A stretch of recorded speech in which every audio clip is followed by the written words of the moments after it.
Shalom, shalom chez vous, que le Seigneur vous bénisse. Nous vous souhaitons encore la bienvenue dans notre programme et dans notre émission intitulée 10 minutes avec Dieu. Nous apportons la connaissance sur une série que nous avons commencé ensemble avec vous, une série où nous expliquons le mystère des rêves. Là, le mardi, nous avons dit que le rêve a un délai d'accomplissement. Nous avons vu dans le livre de Genèse où Joseph expliquait le rêve de personnes qui ont rêvé, mais Joseph a dit, dans ton rêve signifie dans 3 jours. Tu peux rêver quelque chose et tu as oublié. Faites attention. Dans le rêve, il y a une date d'accomplissement. Faites très attention. Beaucoup de gens sont surpris. Des fois, ce qui m'arrive, c'était, j'avais rêvé ça. Aujourd'hui, une femme que j'encadre m'a dit quelque chose qui m'a beaucoup réveillé par rapport au sujet que je suis en train de développer. Elle m'a dit, le prophète, je t'avais dit un songe que j'avais fait. Aujourd'hui, j'ai regardé telle chose, telle chose. Elle m'a dit exactement ce que j'avais rêvé. C'est ce que je vis. Bien-aimé, la femme peut-être m'a expliqué le rêve. Il y a de cela, si je ne me trompe pas, 4 ou 5 mois ou 3 mois passés. Mais regarde, aujourd'hui, elle m'explique que, prophète, tout ce que j'ai rêvé dans le rêve que je t'avais expliqué dans le passé, aujourd'hui, et le visage et la morphologie de la personne, je le vis comme je le vis dans le rêve. Ne négligez pas vos rêves, s'il vous plaît. Alors, aujourd'hui, on va parler de quelque chose de très important. Je profite pour me présenter. Je suis le prophète Boanerges Liambou et Rodrigue. Que le Seigneur vous bénisse. Je viens avec vous par ce nouveau numéro vous apporter quelque chose de très important. Avant que j'annonce le thème ou la suite de ce que je suis en train de parler, nous lisons la Bible. Nous sommes dans le livre de Nombres, chapitre 23, verset 9. Écoutez ce que la Bible déclare. Je le vois du sommet des rochers. Je les contemple du haut des collines. C'est un peuple qui a sa demeure à part et qui ne fait point partie des nations. Alors, vous pouvez dire, comme les prophètes vous expliquaient le rêve, et pourquoi vous nous amenez dans de tels passages qui nous parlent des demeures. En fait, pourquoi je prends ces, ces, ces passages de la Bible? Et c'est lié, je vais le lier par rapport au sujet que je suis en train de parler. La Bible dit, Israël marchait comme Dieu vivait et marchait avec Israël. Au Rabashata. Pendant leur marche, ils arrivent dans un endroit où ils devaient passer.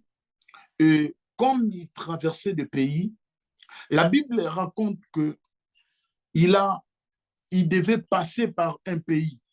Et dans ce pays-là, le roi de ce pays-là a remarqué ou a entendu les exploits, comment ce peuple ravage tout sur ces passages, comment ce peuple est puissant. Alors, qu'est-ce que ce roi va faire? La Bible dit, le roi va s'associer. C'est une histoire de Balaam et Balak. Le roi va appeler un magicien puissant pour maudire le peuple de Dieu. Alors, comment on appelle? Le magicien vient ou le féticheur vient pour maudire le peuple. Écoutez ce que le magicien voit. Il dit, mais le peuple que tu m'appelles pour maudire, pour envoûter, mais c'est un peuple bizarre. C'est un peuple, je ne les trouve pas dans le miroir. Vous savez, lorsque le monde des esprits, le monde des ténèbres, ils font des incantations, souvent ils font apparaître les gens dans leur miroir. Mais cette fois-là, il y a quelque chose que le féticheur a vu. Il dit, mais mon roi, je vois un peuple mis à part. Il dit ceci, je le vois du sommet des rochers. Come on. Je les contemple du haut des collines. Et c'est un peuple qui a sa demeure à part et qui ne fait un peu partie des nations. Sa demeure à part, c'est le but de mon exhortation ou de mon enseignement de ce soir. Avoir une demeure à part, l'adresse spirituelle. Ce qui se passe ici, ce n'était pas l'adresse physique. Koriaba Santa. Lorsque le diable voudra t'attaquer, lorsque le monde des ténèbres complote un complot pour atteindre ta vie, ton adresse, c'est où? Lorsque ces magiciens Balaam voulait attaquer le peuple de Dieu, tout ce qu'il a vu, l'adresse, oh my God, il ne pouvait pas t'attaquer sans l'adresse. Pour qu'ils puissent atteindre ta vie, ils doivent voir où tu habites. J'entre dans le monde des songes. Lorsque dans tes rêves, tu vois, souvent, tu rêves que tu es toujours dans la maison où tu as grandi, ou dans la maison que, en fait, depuis toujours, tu fais le même rêve. Oh mon Dieu, tu fais toujours le même rêve, le même endroit, le même école, le même, je ne sais pas quoi, là où vous avez l'habitude de grandir, de jouer.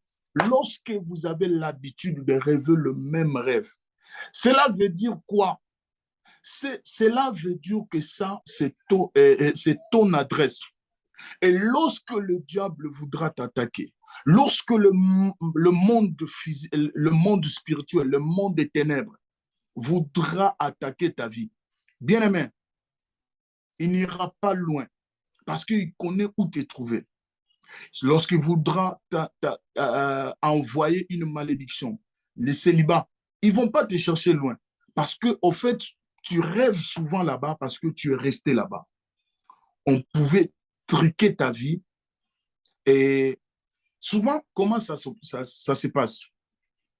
Quand tu as un projet, quand tu as peut-être une démarche à faire, une démarche administrative importante, bien aimé, demain tu as un rendez-vous important par rapport au travail, par rapport au business, bien aimé. Souvent, ça se passe comment? Et demain, j'ai un rendez-vous aujourd'hui, à la veille de demain ou des jours de mon rendez-vous, je fais un rêve.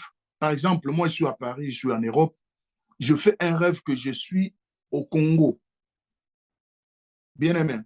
Et je suis en train de passer des moments bizarres au Congo, dans la maison où j'ai grandi, bien aimé. Lorsque tu fais de tels rêves, faites attention.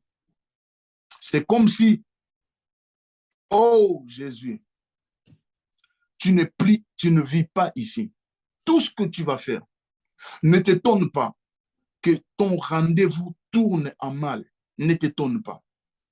Quand tu vas rater cette occasion, quelques jours après, tu commences à rêver que je suis en France parce que spirituellement, il y a quelque chose. Il y a quelque chose.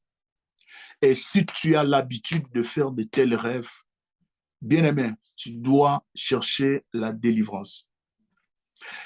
Je reviendrai parce que ça, c'est un point très capital.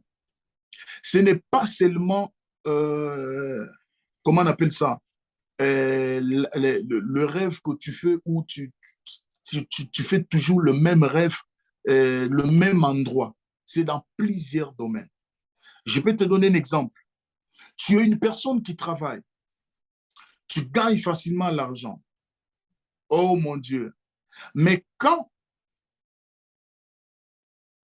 tu es proche de ton salaire, où on veut vous payer, bien aimé, quand tu fais toujours des rêves, tu dors la nuit, mais dans tes rêves, tu fais toujours des shopping. Je fais ceci, je vais acheter là-bas, j'achète. Au fait, dans ton rêve, tu fais que des shopping, des shopping. Ça veut dire, toi, tu as un problème. Tout ton argent que tu vas faire, ça sera du gaspillage, gaspillage, gaspillage, gaspillage. Tu vas rien faire avec l'argent. Le jour où tu n'auras plus l'argent dans tes mains et que tu auras fini tes shopping, c'est comme si tu viens de te réveiller. Mais qu'est-ce que je fais? Je devais faire un tel projet. Je devais faire ceci. Je devais faire ça pour un appartement. Je devais épargner ça. Mais qu'est-ce que je fais? Pourquoi j'ai acheté comment, une chemise à 400 euros? Mais qu'est-ce qui m'a pris? Alors qu'avec les 400 euros, je devais faire ça. Je devais faire ça. Tu te réveilles. Et le mois prochain, ça va être comme ça. En fait, tu n'es plus toi-même lorsque tu as l'argent. Tu reviens en toi-même lorsque tu n'as plus l'argent. Il y a beaucoup de projets. Bien aimé, tu as besoin d'une délivrance. Et c'est sérieux. C'est ce qu'on appelle les adresses spirituelles. C'est là où le diable te voit. Quand tu as l'argent, les choses arrivent. Et je vais vraiment m'attarder sur ces points-là. Les adresses spirituelles. Vous savez, avec moi, lorsque vous voulez faire une démarche, vous voulez faire quoi que ce soit, acheter je ne sais quoi que vous voulez acheter, je ne sais pas quelle démarche, surtout ici en Europe, tu ne peux pas faire une démarche sans qu'on puisse te demander une adresse. Et l'adresse, c'est là où tu habites. L'adresse, c'est ton identité. L'adresse, c'est ta personne. On voudra, pardon, t'amener en prison, ils chercheront ton adresse. Lorsque une bonne nouvelle devrait arriver par le biais d'un courrier ou le biais je ne sais quoi, ils chercheront ton adresse. Ça viendra dans ton adresse. Si dans le spirituel, oh mon Dieu, ton adresse spirituelle est connue dans le monde spirituel, dans le monde satanique, bien-aimé. Lorsqu'ils voudront envoyer, oh my God, une malédiction, et ils voudront envoyer le célibat dans ta vie, ils voudront envoyer les esprits de la pauvreté, ils connaissent ton adresse. Mais gloire à Dieu parce que c'est une série qui va délivrer ta vie. C'est 10 minutes avec Dieu et il ne faut pas jouer. Prenez cela comme acquis. Nous voyons ici, Satan ne peut jamais, ou le monde spirituel ne peut jamais t'atteindre si préalablement ils ne connaissent pas ton adresse. Comment pouvez-vous expliquer quelqu'un est un magicien, un charlatan qui voulait envoûter le peuple de Dieu? La première des choses qu'il voit, je cherche dans, oh my God, il dit au roi, je navigue dans les dimensions spirituelles, mais l'adresse que je vois, oh Rabasantare Branouza, oh Rekandelebrosa, ce n'est pas, oh my God, ce n'est pas une adresse physique, ça n'existe pas dans notre monde. La Bible dit, c'est un peuple qui a un demeure à part. Sa demeure ne figure pas parmi les nations. Nous aurons le temps de prier. Ton adresse, tes enfants, oh my God, ta maison doit être une maison mise à part. Lorsque les sorciers vont commencer à chercher ta maison, parce qu'ils ne peuvent pas t'envoûter, ils ne peuvent pas amener la malédiction dans ta vie si préalablement ils n'ont pas encore identifié ton adresse. Lorsqu'ils t'identifient, ils ont identifié ta vie que tu es d'abord resté dans la maison de ton père, resté dans la maison où tu as grandi. Bien aimé, comment on prend la vie d'une personne et on les laisse vides comme ça? Souvent dans nos familles, ils n'ont pas besoin de te tuer. Souvent, les sorciers n'ont plus besoin que tu sois pris de ces mondes. Mais ce qu'ils ont réussi à faire de ta vie, c'est d'enlever toute ta vie et de te laisser comme épave. Bien aimé, je vous dirais que pour moi, vaut mieux une personne qui est morte, surtout s'il est mort en Christ, et que de vivre, que le diable te vole tout ce que tu as, et que tu sois une épave. Plusieurs personnes sont devenues des épaves. Ils ne vivent plus parce que le diable les a laissés en vie, mais en volant ce qui est en eux, ce qui devait les rendre grands. Il y a des gens qui ne vivent pas leur propre vie. Il y a des gens qui ne volent pas parce que le diable a compris, n'a pas besoin de te tuer, mais il te fait déambuler par-ci, par-là jusqu'à ce que tu vas partir. il te fait bouffer les temps et lui, entre-temps, est en train d'utiliser ton étoile. Et souvent, des familles comme ça, ils prennent toutes les étoiles de la famille, ils les remettent à une personne. Ça ne devait pas être pour toi comme ça. Au nom de Jésus, nous prendrons les temps afin de sortir dans des adresses spirituelles. Comment on entre dans ces adresses-là? Peut-être que tu es allé voir un ami. Peut-être que tu as porté l'habit d'une personne. Peut-être la nourriture que tu as mangée dans la maison d'une personne que tu as grandi avec. Je ne sais pas, dans la maison familiale. Depuis ce jour-là, il y a des maisons, lorsque vous entrez, c'est fini. Vos vies sont détruites. Que le Seigneur vous bénisse. Vous qui m'avez suivi, et je vous donne rendez-vous au prochain numéro où nous prendrons le temps de prier par rapport aux adresses spirituelles. Tu vas refuser d'être dans l'adresse où le sorcier peut t'identifier facilement. Et dans le prochain ou la prochaine mission ou la prochaine session, bien-aimés, je vous invite à prier avec les prophètes afin de sortir dans des adresses spirituelles. Et la semaine prochaine, nous allons continuer dans de telles révélations parce que ce n'est pas normal que tu rêves toute ta vie, chaque semaine, tu ne fais que des rêves où tu achètes des choses, où tu achètes des choses. Bien-aimé, tu vas rester comme ça. Les gens vont évoluer. Toi, tu vas faire... Souvent, des personnes comme ça font beaucoup de projets.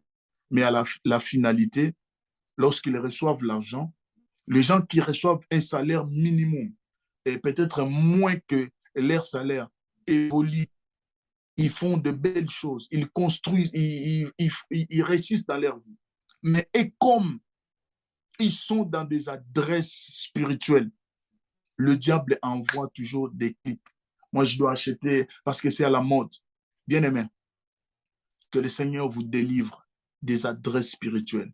Et je vous donne rendez-vous au prochain numéro où nous prendrons 10 minutes dans la prière. Le 10 minutes de délivrance. Que le Seigneur vous bénisse. Passez une bonne soirée chez vous et soyez bénis. Que mon Dieu, le Dieu des cieux et de la terre, vous bénisse. Shalom chez vous.